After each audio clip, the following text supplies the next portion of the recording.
All right, I am pleased to be joined by Jason Keller, screenwriter, showrunner, creator of the new Apple TV series Stick, starring Owen Wilson. Jason, how are you doing? I'm good. It's good to be here. Nice to meet you. Nice to meet you too. So this is your first TV project after working as a screenwriter on movies like Ford vs. Ferrari, Escape Plan, Mirror Mirror. How'd you come up with the idea for Stick, and what was that transition like from screenwriter to showrunner? I suppose the origin for the show was, the character of Price Cahill. That was a character that had been kind of bouncing around in my head for a number of years. It was that character sort of showing up in different versions in other projects that I was working on, and then it just sort of started to fill out for me in a way that, was keeping me up at night, and I was sort of realizing that I needed to sort of explore that character and see what world he came from and what was going on with him. So that project really stemmed from that character. I mean, the second part of your question is just such a big answer. It's like, I spent, a couple decades in the feature world. Right. And really enjoyed it and had some success. Transitioning to TV was it was just a completely different animal for me. I had to really learn how to tell a story a different way. I'd spent so long telling a story in a 2-hour format, or Right. trying to suddenly have 5 hours to tell a story and do it in 10 different parts. It changed everything for me. So it was very cool. It was a challenge for me, but ultimately it was great. I mean, I loved making this TV show so much. It was so much fun. No, it comes through for sure. Love to talk about the star of the show, Owen Wilson. Yeah. Did you write this role for him? I mean, it feels like it was written for him. And if not, how'd you know he was the perfect person to portray Price Cahill? It's funny, I didn't write it for him. That's shocking. It's so organic. Now, totally, now the role that I had written originally was very Owen-esque, although I wasn't thinking of Owen, and Owen wasn't part of the project at that Right. moment, like in the early days. As soon as he came into it, though, you can't help but write in his voice. You know what I mean? Totally. Once you start Yeah. hanging out with him, and, I'm not the only writer on the show. There are 6 other writers on the show, and we all just found ourselves, it became easy to write the dialogue for him. And, we'd find ourselves muttering in Owen's voice, like in the kitchen. You know what I mean? Like, once you get it in your ear, you can't not sort of try talking And like it just calms you down immediately, right? It does. It does. It's just pacifying. Yep. Your eyelids kind of, settle it sort of half baked. I don't know. It's crazy. So let's talk about golf. Despite being so popular, there aren't that many golf movies or shows. It's the same names and titles that always come up. How are you trying to be in the lineage of those while also trying to do your own thing? I mean, we're not trying to in any way sort of be better than those golf movies. I mean, Happy Gilmore, Caddyshack is one of my favorite comedies of all time. I think it was important for us, when we decided that we were going to make this show, and we knew that golf was going to be a significant component of the show, we knew that we needed to get it right. Mm-hmm. Golf is a very difficult sport to make cinematic.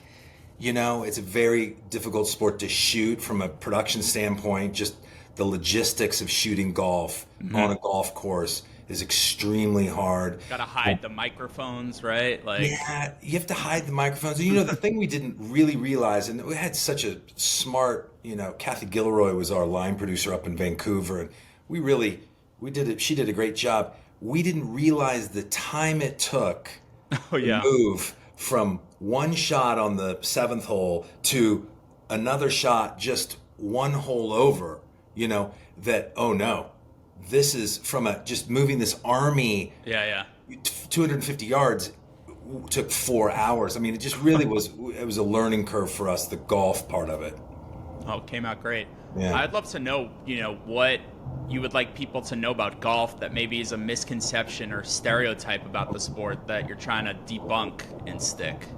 It's a good question. I hope that this show offers a sort of on-ramp to non-golfers. We certainly tried hard in developing the show and writing the show to make it accessible to people who are coming to the show, maybe because they like Owen Wilson or the story seems interesting, but they don't care at all about golf. Right. You know, we really wanted that audience to maybe be educated about golf. It is a sport that has somehow a high barrier, even if that's not actually true. You know, it's just like people think that there's a huge barrier to entry. It really, I know that's how I felt about it. I mean, I'm a relatively new golfer. I mean, and that's the way I felt about it before I started to really. The lingo, like it's expensive sometimes to play. You get out on a course, if you're going to play 9 or 18 holes, and you have a tee time, and then there are people right behind you. You know? Oh my God, yeah. And you better be moving at a pace of play that fits. So it's a crazy sport, and you're right, lots of different lingo, but really it is. If you can get through that, it's a beautiful game. Yeah. It's such a fun game. You know what I do love about the game of golf these days is that it's reaching a broader base of players than it's ever enjoyed. You know, since COVID, the sport has exploded. There's more women playing golf. It's a much more diverse group of people out on the links. You know, I hope that maybe audiences say, God, maybe I should go to the driving range and try it out, or, you know, nice. Go out with a friend. I hope. So a few episodes, including the first one of Stick, are directed by Jonathan Dayton and Valerie Ferris, who directed Little Miss Sunshine. That's also like a quirky road trip kind of movie that I feel like this is in conversation with. What were your early chats with them about establishing the tone like? Well, I just have been a massive fan of theirs for so many years. And, you know, everything that they do has such an interesting and unique kind of color and flavor to it. I mean, I just know when I'm watching a Dayton and Ferris project, you know, it's just beautiful. And sure. And, you know, I think really the early conversations, it wasn't about it being a road trip, because interestingly, those two didn't direct episodes of The Family in the RV. You know, they were sort of, the first two episodes were grounded in Indiana. It was all about accessing these people, these characters, from a grounded, real place. I mean, you know, they are extremely human directors. They're very thoughtful in that way, and I wanted that. I wanted directors to come in and not just be able to hit the comedy, but be able to sort of challenge me on character dynamics and push a little harder in places where maybe I wasn't pushing emotionally, and so they did that. I mean, they're brilliant, and that's awesome. I think this wasn't a question of mine, but I'm just thinking about it. Like, that kind of describes James Mangold's style too, right? Of getting to the heart of the matter and characters. Well, he really does too. Yeah. I mean, you know, that guy is just you know, in many ways, I think a very singular director making movies out there, and you feel that it doesn't matter how big his movies are, right? But, or what genre. It doesn't matter. Yeah, it doesn't matter if it's a Western or a racing picture. He goes straight to the heart of those characters and what is the struggle between characters, and it could play out in a black box. It doesn't matter. He's great at it, and you know, Dayton and Ferris are great at it too. So I wanted them. I was eager for them to set the tone from an emotional standpoint more than anything. Right. Yeah. So this is set in Indiana. You are from Indiana. You're a Hoosier. Yep. Not a place that makes it onto the big screen that much, despite being, I looked it up today, the 17th most populous state in the United States. And I think when we think of the Midwest, we think of Fargo, right? But that's such a different tone and kind of project. So as an Indiana native, what were you trying to show with Stick? And how do you define that, like, easygoing Midwestern flavor? How do you write to that? You know, it was fun for me to think about this show set in my home state. I mean, in many ways, it's a love letter to my home state. I'm not from Fort Wayne. I have friends that are from Fort Wayne. I grew up in Indianapolis. When I think of my home state and where I'm from, you know, there's a warmth to it. There's a sense of real community there in Indianapolis. I'm still friends with people that I went to grade school with, you know, third, fourth grade. I know their parents, you know, I mean, it's just, there's just a connectivity and a warmth to that place in my mind that overlaid onto this story. And I think it was more than anything, it was familiar to pick up this project and write, you know, in it for years now. It was familiar to sort of open up a script and realize that I'm writing about hometown people and my hometown state. It was familiar, which was nice. Yeah. So I understand that not everyone in the cast was a golfer. Yeah. Heading into the show, but now post-production, Owen Wilson loves the game. Yeah. Peter Dager, who plays Santi, loves the game. What was it like to watch these performers take on this sport and become closer to their characters? It was a blast. I mean, you know, Owen was not a golfer growing up. His brother's a big golfer. He wasn't. When we decided that we were going to do this show, he immediately went out and bought a set of clubs and started playing. And I was sort of here. We were friendly in the very, very beginning. We didn't know each other before this project. We've become good friends. I was starting to hear in and around Los Angeles, like, oh, Owen's at Balboa playing. You know, and or somebody would text me and go, I must have missed him. I was just up at Mountain Gate and Owen's up and I was getting texts or calls every day from people. Oh, I saw Owen at Urban Golf practicing.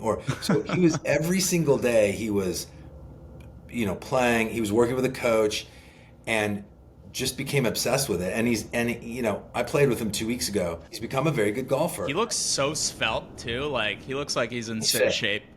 he's an in fit guy. Yeah. I don't know how old he is now, 56 or something, but he's in great shape. Yeah. He's a good golfer now. And then Peter too, that, you know, Peter I don't think he'd ever picked up a golf club before I cast him in this show. Immediately put him into lessons. He's in New York, and he was taking lessons all the way up until we started shooting. And I was getting video of him 10 days or so of his progress. And you know, that first video is you're a little concerned. Yeah. You know, because you're kind of like, uh-oh. Yeah. We might need to body double this kid on his swing maybe. And every week I would get these videos and his swing would tighten, get more dialed. And now, such a beautiful swing. Yeah, he strikes me as like a natural athlete. He's a baseball player. Yeah, okay. So he's a very good baseball player. He's a natural athlete. Yeah. He picked it up, and it was Owen, Peter, and I, and John Hamburg, and one of my EPs. We played golf, and you know, Peter played a great round of golf. Both of them, Peter and Owen, played a great round of golf, and they've only been playing for 2 years. I mean, it's great. Nice. Yeah. So I'd love to talk about Marc Maron because I'm a huge fan of him and his podcast, and now increasingly I'm a huge fan of his acting. How do you calibrate that character? Because he's so cantankerous. I feel like you write one line of dialogue wrong or off, and he becomes unlikable. Yeah. So how do you toe that tricky line with him, and how do you discuss that with Marc? I mean, Marc lets you know when something doesn't work for him. Right. I can promise you that. You know, speaks his mind. He speaks his mind. So the character of Mitz, I only wanted Marc Maron. I mean, I hadn't been thinking about him as I was writing that character and after I'd written that character, and he was suggested to me, and I just sort of thought, he's perfect. I just love him. And I agree with you. I think your assessment is that he's just an underrated actor. He is so good in everything he does, you know, and I found that to be the case in this show. I mean, he just, every day he showed up. Now, the character is pretty close to the real Marc Maron, you know, so there was, you know, that's why people love him, you know, that's why the podcast is so special. And I wonder like how many times like the talking with actors that's rubbed off on him subconsciously, even maybe. Yeah, just in terms of the craft and yeah, exactly. Yeah. Probably. I mean, he you know, I don't know if you had a chance to talk to him, but he's, you know, he really studies film and he's seen everything and he's got a, you know, incredible sort of. Yeah, he's an encyclopedia. He's an encyclopedia. So I mean, you know, he's a guy who studies and is always sort of open to everything. So I wouldn't be surprised, you know, if he's just the Marc Maron we see is sort of built by all of these hundreds of hours of interviews, So one of my favorite things about the show is just the chemistry of the cast. And I think that's pretty hard to understand what even defines chemistry, what it is, how to get it. But I feel like this cast really likes each other, whether it's Owen and Peter or Marc Maron and Mariana Trevino. What are you doing on set to make sure there's that kind of chemistry? I can't take credit for that. I mean, that was really Rachel Tenner, our casting director, who's just fantastic and the best in the business. We really worked hard to find this family, starting with Owen, and Peter was our first, we needed to find the Santi character. That needed to work really in many ways before we found everybody else. And each time we did, and I would bring, Owen and Peter together for the first time, and it is that undefinable thing. I mean, there was just alchemy there between Owen and Peter, and then we would bring Mariana in after looking for a lot of Elenas. We'd bring Mariana in, and suddenly Mariana and Peter just bonded like mother and son, and it really was this sort of what you want as a writer or a showrunner is you want the thing to start to take on a life of its own and just keep it within the sort of guardrails. And the casting of this show just fell into place. And each time we'd add an actor, you would just see this family kind of amplify. And so it was a really beautiful thing to witness. That's awesome. Speaking of family, happy belated Father's Day. Thank you. You wrote maybe the dad movie of the 21st century in Ford vs. Ferrari. I don't say that in a derogatory way. Dad movies are cool and critical to the culture. Nothing wrong with dad movies. I know, and I'm sure you've heard this comment before. So I guess I want to know from you, what defines a dad movie or a dad show? Because I think Stick certainly has some of those same pleasure centers as Ford vs. Ferrari. It's an interesting question for me because I think everything that I've written so far in some way is an exploration about my own relationship with my father, and my dad's still alive, which was a complicated relationship, I would say. We're close now. It's always found its way into everything that I've written, Ford versus Ferrari, and certainly Stick. And I think dad movies are, in my view, it's that struggle between a father and a son or a father and a daughter to sort of find one another, understand one another, let go of one another when that needs to happen. All of these things that mirror in my own life that I've had with my own relationship with my father. But it's just like a dad movie is about the struggle to connect, and I think the struggle to let go. I think that's a great dad movie. Very well said from the master of them himself. All right, so I want to wrap up with a lightning round of questions. Man. Come on, Gabriel. No, they're fun, I promise. Okay. They'll be quick. I just want a one-sentence response or a couple sentences. Okay. I know you're a writer and you can speak very eloquently on anything. Let's start off with what is your favorite sports movie of all time? I would have to say my favorite sports movie of all time would be Caddyshack. Do you have a favorite Owen Wilson performance that isn't Stick? It's got to be Owen Wilson in Wedding Crashers. I love that movie, and he was fantastic in it. Who is your personal sports hero?